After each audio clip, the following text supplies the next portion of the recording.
Hello students, welcome back. तो भाई आज हम बात करने वाले हैं इफ़ एल्स के बारे में। तो हमने प्रीवियस वीडियो में इफ़ के बारे में समझा था, तो काफ़ी कुछ रिलेटेड है इफ़ से ही। तो देख लेते हैं इसका सिंटैक्स पहले। इफ़ के अंदर एक कंडीशन होगी और यहाँ पर हम कुछ कोड लिखेंगे, फिर हम नीचे लिखेंगे एल्स, यहाँ भी हम कुछ कोड लिख देंगे। ये हमारा इफ एल्स की कहानी हो गई, सिंटैक्स हो गया। कंडीशन क्या होती है भाई? बुलियन एक्सप्रेशन जो या तो ट्रू होगी या फॉल्स होगी। अगर कंडीशन ट्रू है तो आपका इफ ब्लॉक एग्जीक्यूट होगा। अगर ये कंडीशन ट्रू है then if block will be executed. अगर ये कंडीशन फॉल्स है, if this condition is false then else block is going to be executed. हमारा एल्स ब्लॉक एग्जीक्यूट होने वाला है फॉल्स होने पर। ठीक है, तो ये छोटा सा यहाँ पर फंडा है। तो हमने लास्ट क्लास में समझा था इफ के बारे में। तो जब हमने इफ पढ़ा था तो देखिए फॉल्स होने पर वहाँ पर सिर्फ एक ही ब्लॉक था। ट्रू है तो ये ब्लॉक चलेगा, कंडीशन फॉल्स है तो ये ब्लॉक नहीं चलेगा। यहाँ पर क्या होगा?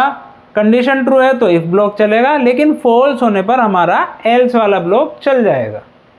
ये छोटा सा डिफरेंस है। अब यहाँ पर कुछ चीज़ें जो हमें ध्यान रखनी है। देखिए, इफ और एल्स दोनों ही कीवर्ड्स हैं, तो हमें इन्हें लोअर केस में लिखना है। इफ के बाद सेमीकोलन नहीं लगाना है।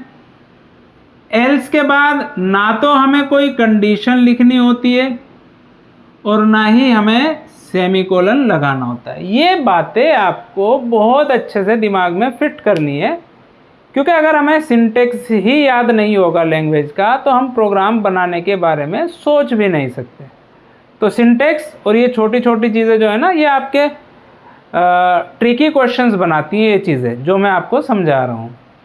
ठीक है, तो ना तो एल्स में कंडीशन होगी और ना ही यहाँ पर सेमी कोलन होगा। अब यहाँ करली ब्रेसेस का रूल वही है जो मैंने आपको लास्ट टाइम समझाया था।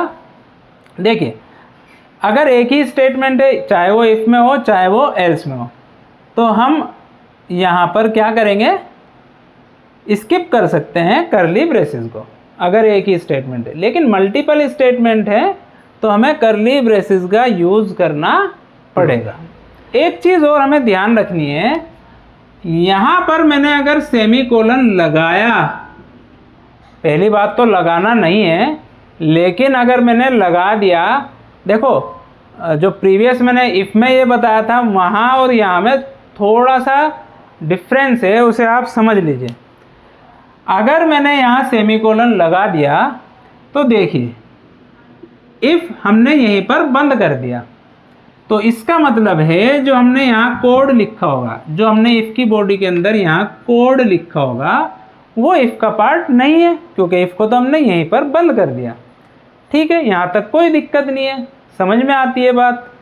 लेकिन दिक्कत होगी यहाँ एल्स भी है। अब देखिए, इफ और एल्स ये दोनों ऐसी चीज़ें हैं जो हमारा एल्स है वो बिना इफ के एग्जिस्ट नहीं कर सकता। यानी कि एल्स को एग्जीक्यूट होने के लिए इफ की ज़रूरत है, खाली एल्स की कोई एग्जिस्टेंस नहीं है। अब क्योंकि हमने इफ को यहीं पर क्लोज कर दिया, तो ये जो हमारा एल्स है इसका कोई औचित्य, कोई एग्जिस्टेंस, मतलब इसका कोई रोल नहीं रह गया है। तो यहाँ पर हमें एक कंपाइल टाइम एरर मिलने वाली है। एरर होगी एल्स विदाउट इफ, कि हमारा जो ये एल्स है इसका तो इफ है ही नहीं, क्योंकि हमने यहाँ पर बंद कर दिया है। तो ध्यान रखना, कभी कभी ये आपसे पूछा जा सकता है। चलिए, नेक्स्ट चीज़, नेक्स्ट बात जो इसके बारे में है वो क्या है?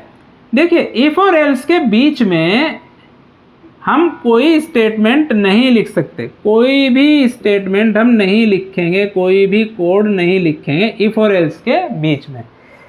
देखिए, इफ और एल्स के बीच में कोई कोड लिखने से जो ये इनका एक दूसरे से कनेक्टेड है वो कनेक्शन ख़त्म हो जाएगा। तो उस केस में भी क्या होगा? कंपाइलर इसे कैसे समझेगा? इफ,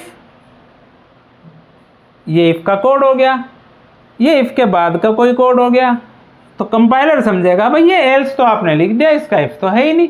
क्यों? क्योंकि हमने इन दोनों का जो सेपरेशन है वो सेपरेशन कर दिया है बीच में कोड लिखने से, ठीक है ना। तो इस एल्स को कंपाइलर इस इफ के साथ कंसिडर नहीं करेगा क्योंकि हमने बीच में यहाँ पर कोड लिख दिया है, ठीक है। तो बीच में कोड इनके नहीं आएगा, ये हम ध्यान रखेंगे।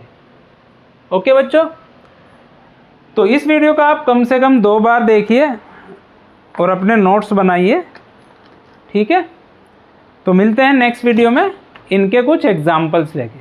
तो मिलते हैं नेक्स्ट वीडियो में, टिल देन बाय।